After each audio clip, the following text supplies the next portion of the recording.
हमारे गिरधर लाल जी इतने से हैं, छोटे से। मैंने अनुभव किया है, इतने बड़े बड़े मुकुट भी लेकर के आते हैं लोग, और मैं देख करके कहता हूं, मैं नहीं भाई ये तो बहुत बड़ा, हमारे ठाकुर जी को मुख ही छोटा सा है, कैसे धारण करेंगे। सामने वाले जो भाव उनका वैष्णव थे वो बड़े भावुक हो गए, बोले महाराज जी हम तो बड़े भाव से लाए थे, आप प्लीज इसको स्वीकार करो। मैंने कि कल श्रृंगार करेंगे तो देखेंगे। पतो ना है जन लाला ने कहा कियो मुकुट छोटो कर लियो कि जन अपनो मूड बड़ो कर लियो, खूब प्रेम से धारण कर लिया, और वो लगे कि ये ठाकुर जी के लिए ही बना है। उसका जो टिपारा था वो तो बहुत बड़ा है, अभी भी ठाकुर जी पहनते हैं कभी कभी, पर वो ऐसे विराजमान हुआ जैसे कि बिल्कुल इन्हीं के सर के नाप को ही है। ठाकुर जी जड़ नहीं है, चैतन्य है। अनुभव करो अपने ठाकुर जी के साथ।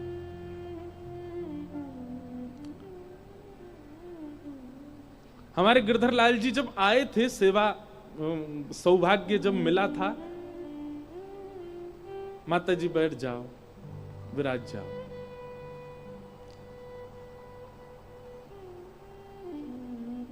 तब ठाकुर जी को इतनी इतनी पोशाक पहनाते, वो भी बड़ी लगती थी।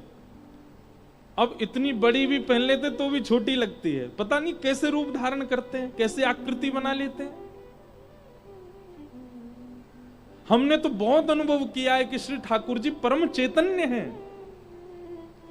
हमारे गिरधर लाल जी को जिसने प्रत्यक्ष नहीं देखा ना, वो यही विचार करता है कि इतने बड़े ठाकुर जी होंगे, खूब सुंदर श्रृंगार होगा, खूब बड़े बड़े नेत्र होंगे, लेकिन जब वो प्रत्यक्ष दर्शन करने जाता है, इतने से दिखते हैं ठाकुर जी, बहुत छोटे से।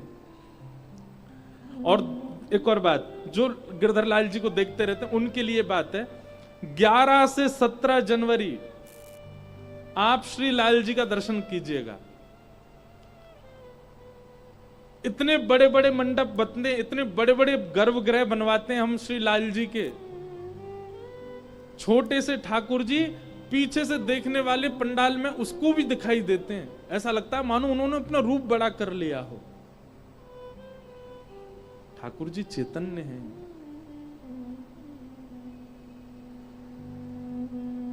और आपने जड़ मान ही रखे हैं। आपके मन में ये भावना है कि जड़ भाव है कि ये तो पाषाण ही है, तो वो पाषाण की तरह ही रहते हैं। फिर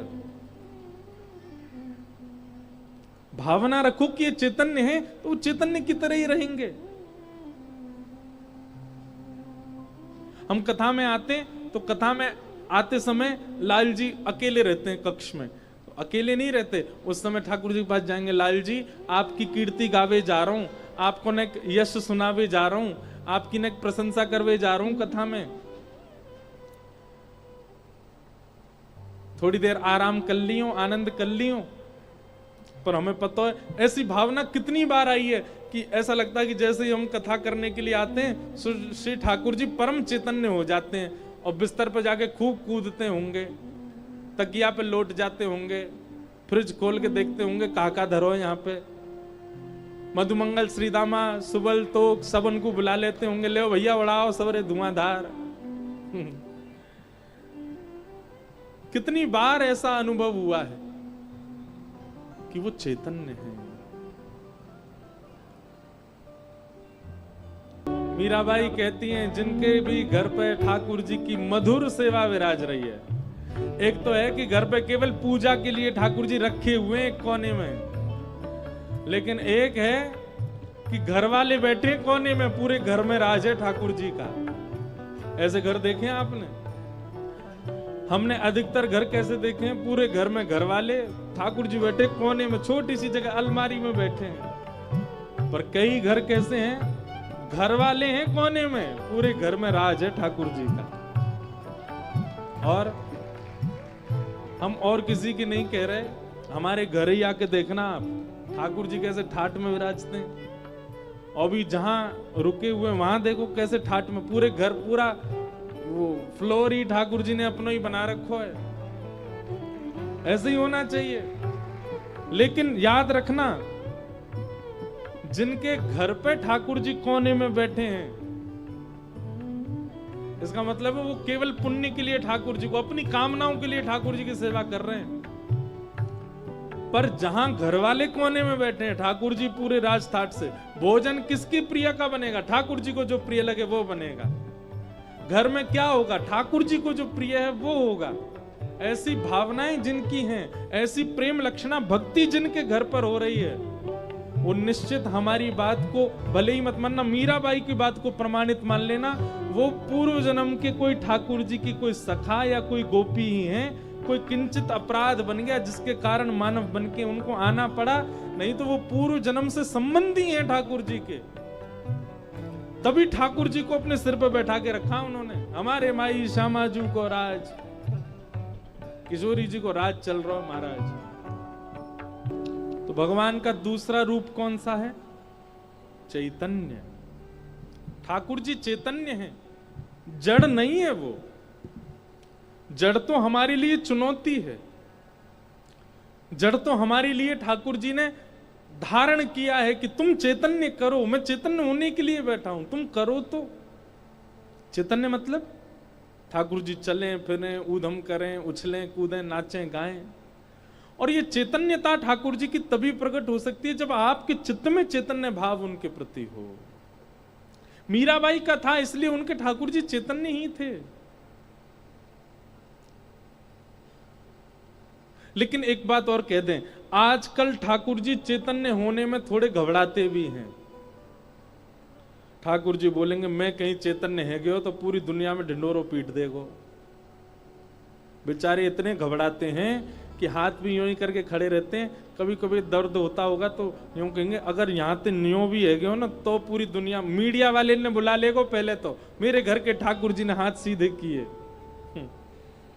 आजकल सोशल मीडिया पे लोग वाग भी पता नहीं क्या करते, ठाकुर जी को भी सोशल इन्फ्लुएंसर बना रखा है।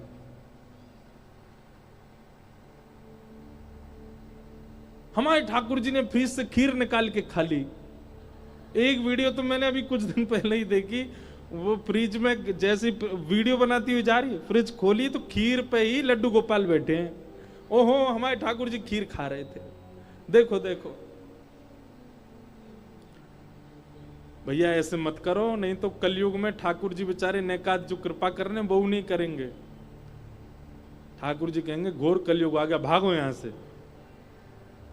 ऐसे नहीं करना चाहिए भैया।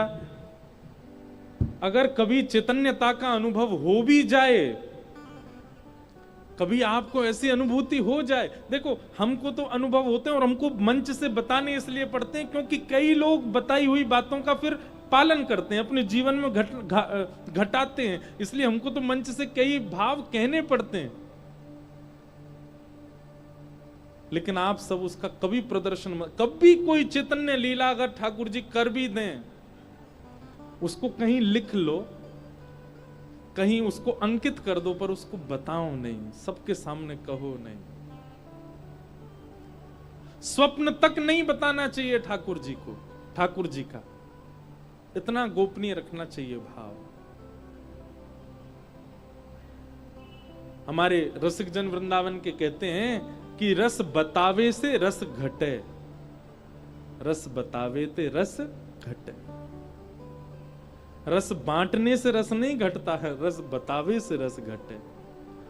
इसलिए बताओ नहीं, गोपनीय रखो। हमने, हमारा कहीं पॉडकास्ट था, वहां पे हमने एक बरसाने के बाबा का जिक्र कर दिया, नाम भी नहीं लिया उनका। मैंने जानबूझ के नाम नहीं लिया कि लोग बाग भीड़ नहीं लगा दें। बेचारे बाबा का कुछ दिन पहले फोन आया, देखो आप इस बात को बहुत सीरियसली सुनना, जो लाइव सुन रहे हैं वो भी। बाबा बेचारे रोए फोन पे, मुझसे बोले भैया तुमने काय को कह दियो। मैंने बाबा मैंने नाम थोड़ी लियो आपको। बोले तुमने नाम ना लियो, लेकिन दारी के आए गए मेरी कुटिया पे कई लोग खोजते खोजते।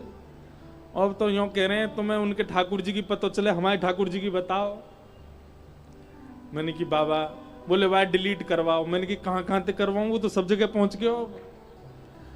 तो बोले अम्मू को तो, अब मुझे फिर उस रात नींद नहीं आई। मैंने कि महात्मा बेचारे, इनका बोलना ही नहीं चाहिए था, बताना ही नहीं चाहिए था। लोग बाग खोजते खोजते पहुंच गए उनकी कुटिया पे। भैया रस की चर्चा मत कहो ज्यादा। हम मंच से कह दें सुन लो, भाव रखो चित्त में, अच्छे से उसका रखो। अपनी सेवा के भी जो आपको अनुभव होते हैं उनको भी गोपनीय रखो, चित्त में रखो और होने दो। बहुत कुछ करेंगे ठाकुर जी अभी। आप एक बार में ही इतने ज्यादा क्यों उछलने लग जाते हैं? हमारे ठाकुर जी ने ऐसा किया।